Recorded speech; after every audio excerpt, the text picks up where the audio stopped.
Hi, everyone. Welcome to another episode of CS Cyber. I'm Chad. I'm Sean.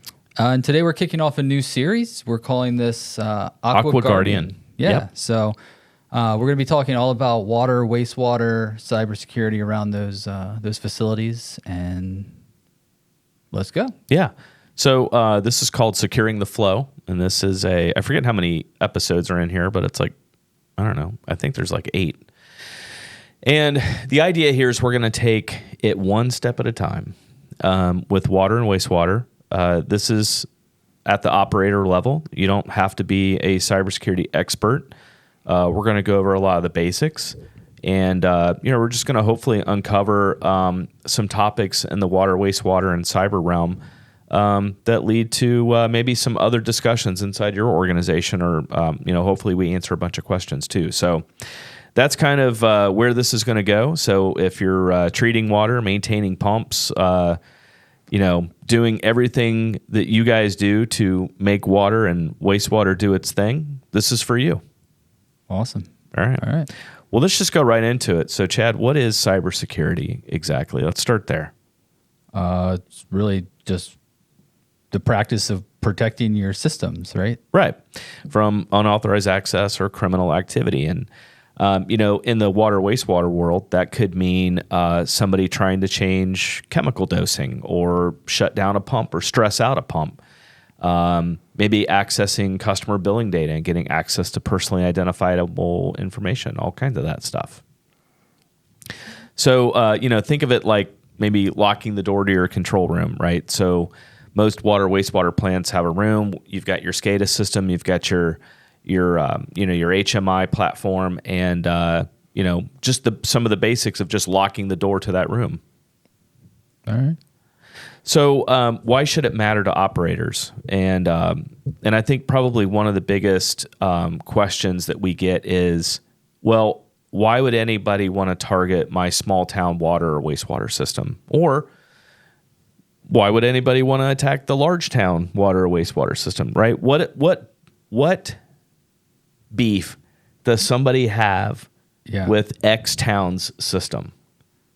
Well, I don't think it's the town specific. It's opportunistic, right? I mean, that's correct. Yes, it's not specifically related to you personally. It could be. Yeah, it's not. It's normally not personal. It's normally not personal, right? But if you're maybe if you're Los Angeles County water and wastewater, maybe it could be. Right? Because of the amount of damage that can be done. So the truth is, water and wastewater systems are considered part of critical infrastructure.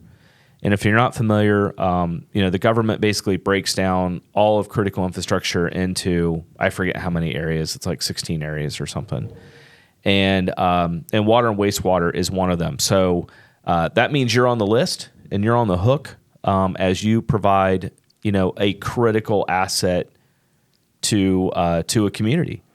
And if you don't know it, human bodies are mostly made of water.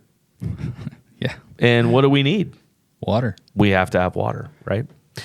So I've kind of found too that the municipalities that have water and wastewater, that is really a revenue generating thing for them. It is. I mean, it's important to their community, not only because it's water, but it also helps fund the cities and provides, sometimes water to surrounding communities.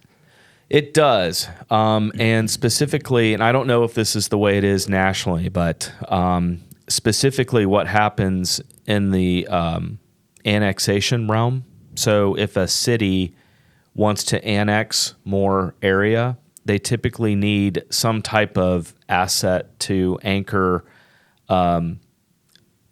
not the approval of that work, but the that you can prove that you have adequate infrastructure to perform that annexation.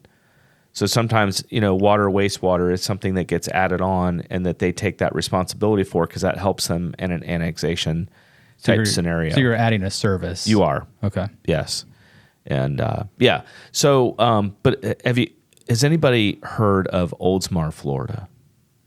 I have not.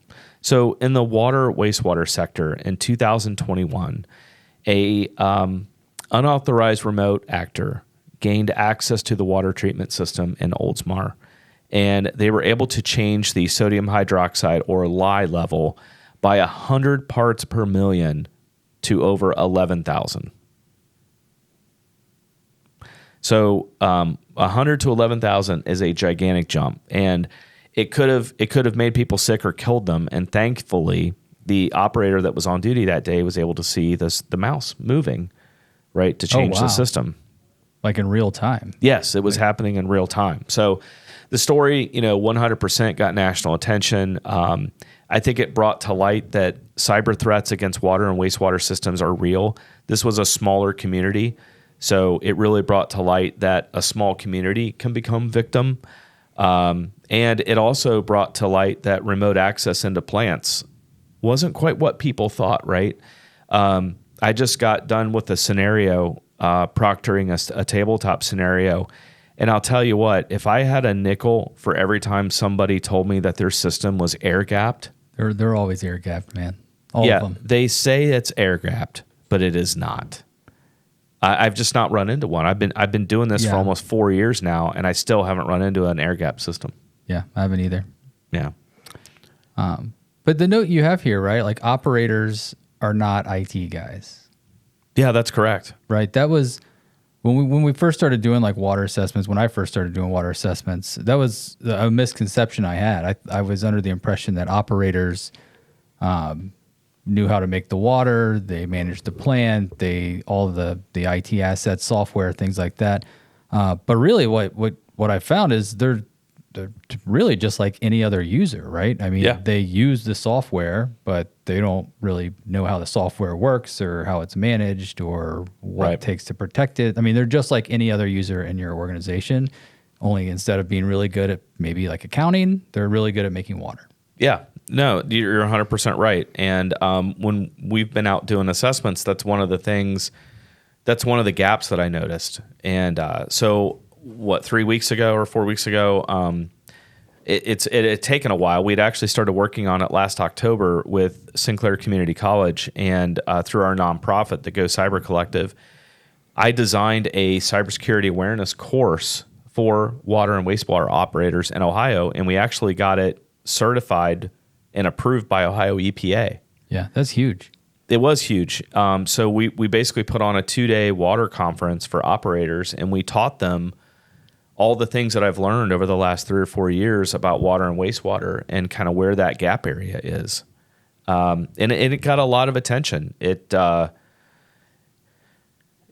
was amazing, honestly. I learned more from them than I think they learned from me, but we as a group uncovered even more. So that's kind of the gist of that, and that really it's the gist of this, right? This entire series of Aqua Guardian is designed to basically be kind of a writer of that course.